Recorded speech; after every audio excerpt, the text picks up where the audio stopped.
Lux lucet in tenebris. A luz brilha nas trevas. O lema dos valdenses encontra-se hoje escrito em todas as igrejas do vale.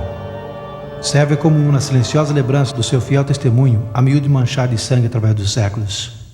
No entanto, o símbolo profético da mulher no deserto não se aplica somente aos valdenses. Abrange a todos aqueles cuja fé em Deus e sua palavra os fez contrariar a corrupção e as falsas doutrinas da igreja.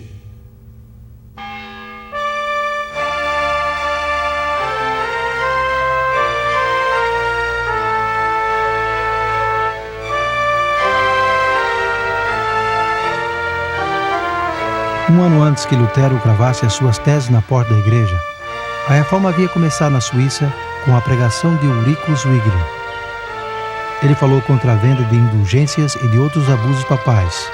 Ensinou que a salvação só provém de Cristo. Mas não foi de Lutero que ele aprendeu estas coisas, senão pelo estudo das Escrituras. Nos estados alemães, Lutero destacou-se entre todos os reformadores. Mas nos distritos suíços, muitos homens piedosos chegaram a ser campeões da fé. Muitos dos líderes prominentes são lembrados nesse monumento da Reforma em Gênova. Guilherme Farel, conhecido por alguns como Lutero da Suíça Francesa, João Calvino e Teodoro Bessa, sucessor e biólogo de Calvino. Calvino nasceu na França e foi guiado à fé da Reforma por seu primo Pedro Oliveiton, que mais tarde traduziu a Bíblia ao francês para os valdenses. Aos 25 anos de idade, Calvino foi para Basileia, na Suíça. Ali ele completou e publicou o que provavelmente foi o tomo mais influente da Reforma Protestante: a instituição da religião cristã. O seu objetivo era apresentar as grandes verdades da fé cristã, como ele achava que haviam sido antes de ser corrompidas pela Igreja de Roma. Em 1536, Calvino foi nomeado pastor e professor em Gênova. A Catedral de São Pedro chegou a ser o seu púlpito, mas as suas palavras não se limitaram aos confins desse edifício. Durante os últimos 25 anos de sua vida, Calvino tentou fazer de Gênova um modelo prático de uma cidade cristã. Por sua influência, Gênova chegou a ser um centro para a fé reformada na Europa.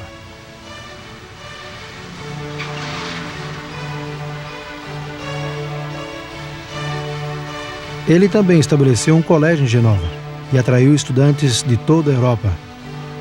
Ao completar os seus estudos, eles regressaram às suas terras para espalhar os princípios da Reforma. Um estudante que veio da Escócia como refugiado foi João Knox.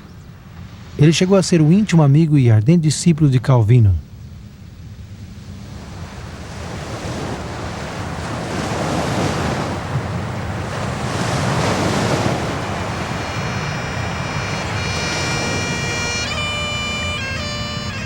Como Paulo no apedrejamento de Estevão, assim João Knox sentiu o chamado ao ver o martírio do pregador escocês George Wishart.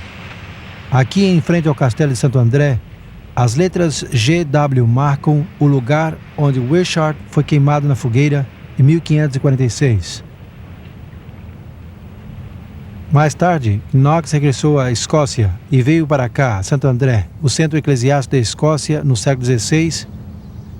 A sua catedral era uma das maiores do cristianismo.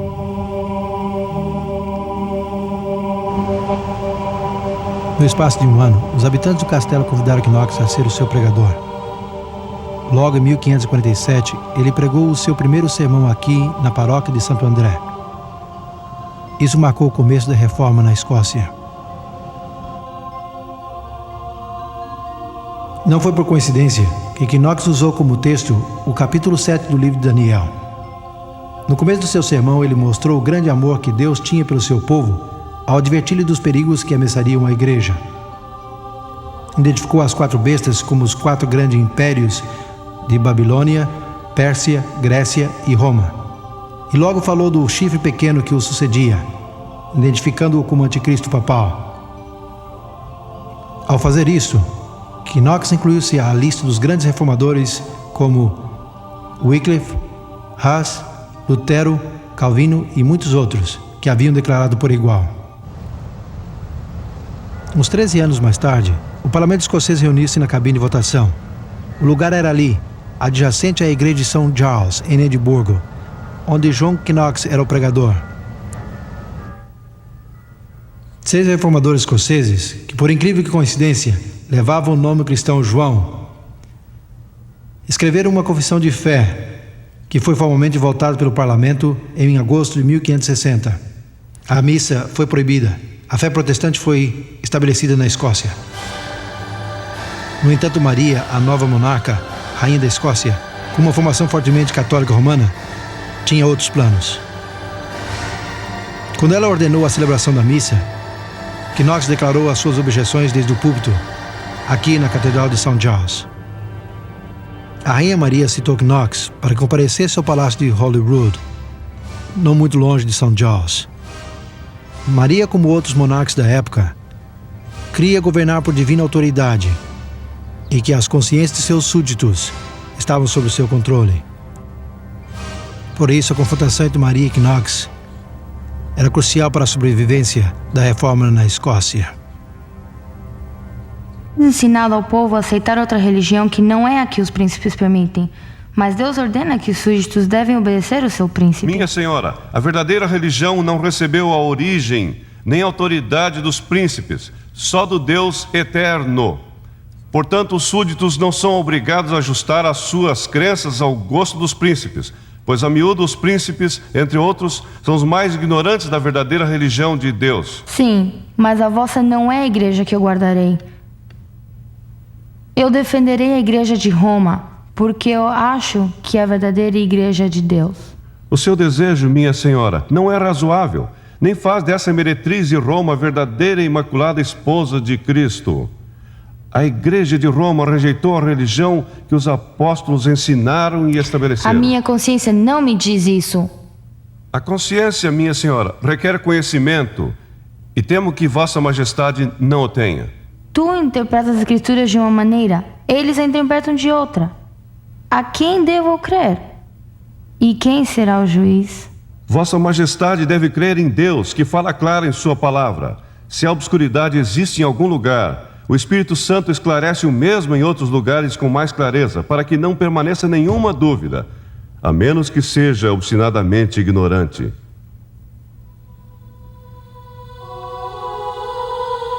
Lutero perante Carlos V em Worms, Knox perante a Rainha Maria em Holyrood, foram os momentos mais dramáticos da Reforma. Em ambos os casos, a vitória daqueles que tiveram uma fé incomparável em Deus e na verdade de sua causa.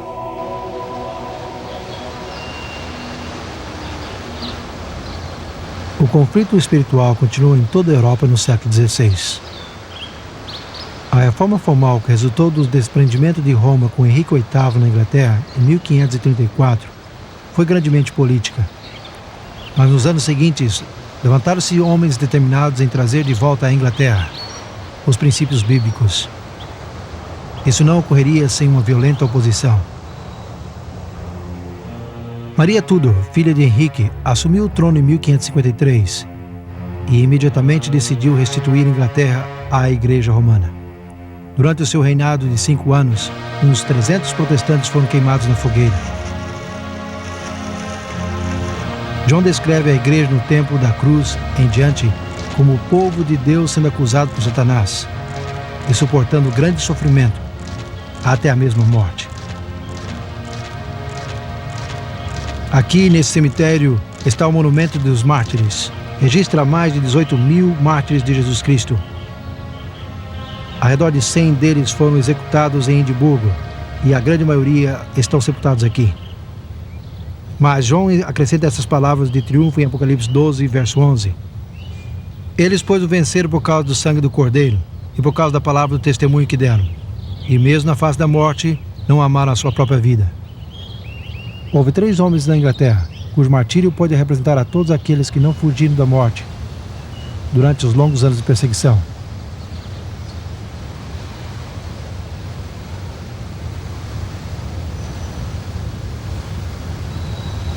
Em Oxford, encontra-se o monumento dos mártires, erigido a Nicholas Ridley, bispo de Londres, e a Hugo Latimer, campeão de Henrique VIII, e a Thomas Cranmer, primeiro arcebispo protestante de Canterbury.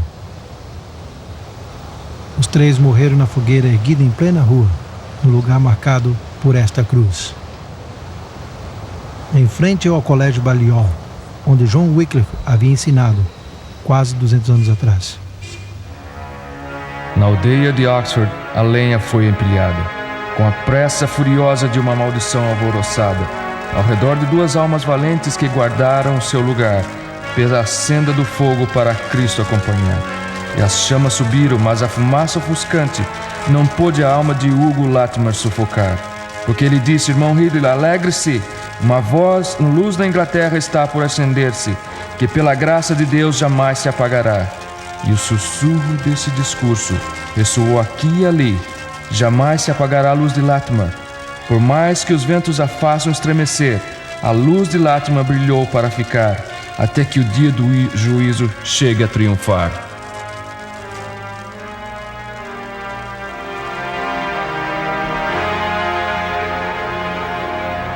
E assim teve que ser. Ao cabo de 3 anos, Maria Tudor morreu, e a rainha Isabel I ascendeu ao trono, despontando o amanhecer do século de ouro na Inglaterra. Ela decidiu devolver a Inglaterra aos caminhos paternos, com tanta diligência que os poderes católicos da Europa começaram a conspirar por sua queda.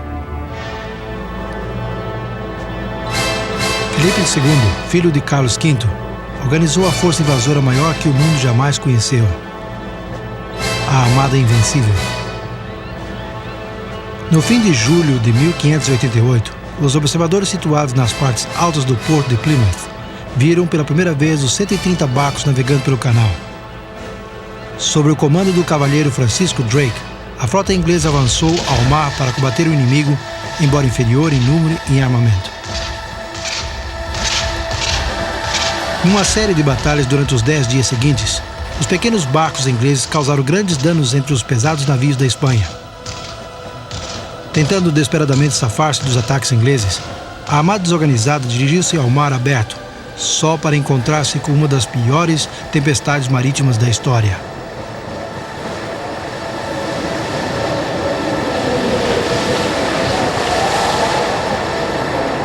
Rodopiando pelas costas da Noruega, colidindo contra os penhascos das ilhas Shetlands, Orcadas e Hébridas, e sendo arrebatada de volta ao sul para a Irlanda, a armada fugia, embora ninguém a perseguia. Dos 30 mil homens a bordo, apenas 10 mil regressaram à Espanha. Filipe II e os reis católicos ficaram atônitos.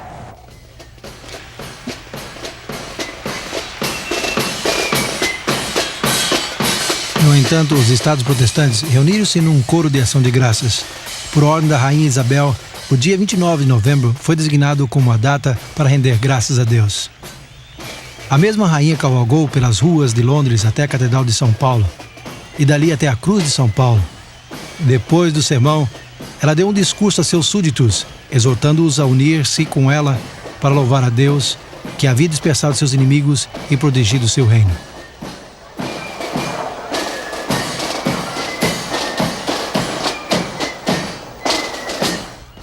Aqui em Plymouth, no monumento que comemora a cena da Armada, aparece gravada essas palavras enigmáticas: Ele soprou com os seus ventos e eles dispersaram-se. A partida do Mayflower, em 1620, desde Plymouth, Inglaterra, com tantas pessoas a bordo, foi bem diferente dos eventos em 1588, quando a Armada Espanhola navegava por ali. Mas isso também está relacionado com a lenda da mulher vestida do sol.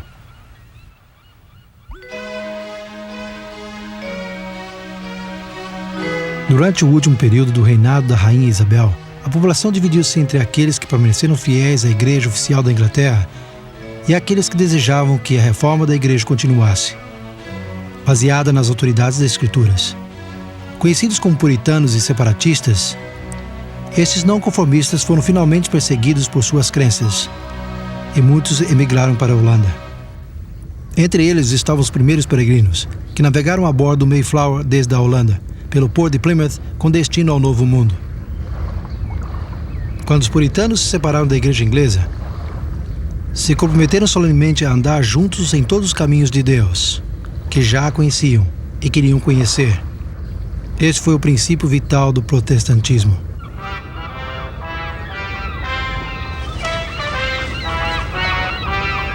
Antes que eles embarcassem na Holanda em 1620, o seu pastor John Robson deu sermão de despedida.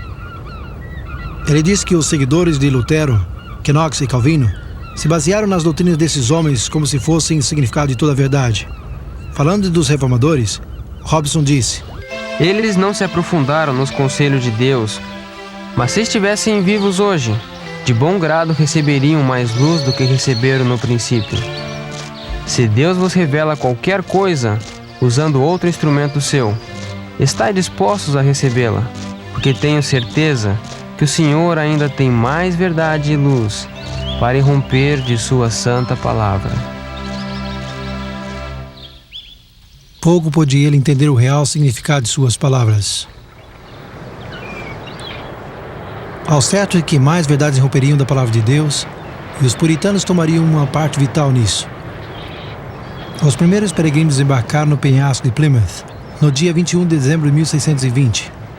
Eles foram os primeiros entre os milhares de puritanos que no século XVII imigraram ao Novo Mundo e trouxeram consigo crenças que no momento devido contribuíram para formar o movimento religioso que rodearia o mundo. Segundo a profecia de Daniel 7, o poder do chifre pequeno reinaria na Europa por 1260 anos. No fim desse período, que estenderia desde o ano 538 até 1798, surgiriam eventos que restringiriam essa supremacia temporariamente. No tempo devido, em fevereiro de 1798, as tropas francesas do general Berthier entraram em Roma, fizeram ao Papa prisioneiro e reduziram grandemente a autoridade do poder papal. Igualmente, na profecia de João do Apocalipse 12, a mulher vestida de sol estaria no deserto por 1260 anos. Depois de 1798, surgiria um movimento que ensinaria as mesmas grandes verdades ensinadas pelos apóstolos, profetas e os primeiros cristãos. Grandes verdades como a salvação pela graça de Deus, através da fé em Cristo somente, o ministério sumo sacerdotal de Cristo, o sacerdócio real de todos os crentes, a obediência a todos os mandamentos de Deus, o batismo do crente, a suficiência e autoridade das Escrituras sobre a tradição, estava entre o que a igreja primitiva ensinava. Tais doutrinas extraviadas por muitos através da grande apostasia seriam restabelecidas e programadas ao mundo na hora do juízo final. Jesus disse que o Evangelho deveria ser pregado em todo o mundo. Então viria o fim. O clímax do prolongado conflito entre Cristo e Satanás está descrito em Apocalipse 12, 17. Irou-se o dragão contra a mulher e foi pelejar contra os restantes da sua descendência, os que guardam os mandamentos de Deus e sustentam o testemunho de Jesus.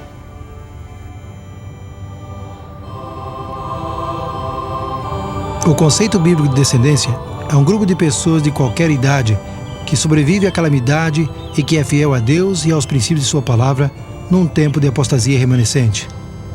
No entanto, a versão de Apocalipse 12, 17 o deixa claro que o remanescente deste verso refere-se aos descendentes espirituais da mulher no tempo do fim, isto é, depois de 1798. Eles são os herdeiros espirituais da longa e valiosa linhagem do povo escolhido de Deus, que sobreviveu aos furiosos ataques do dragão através da história.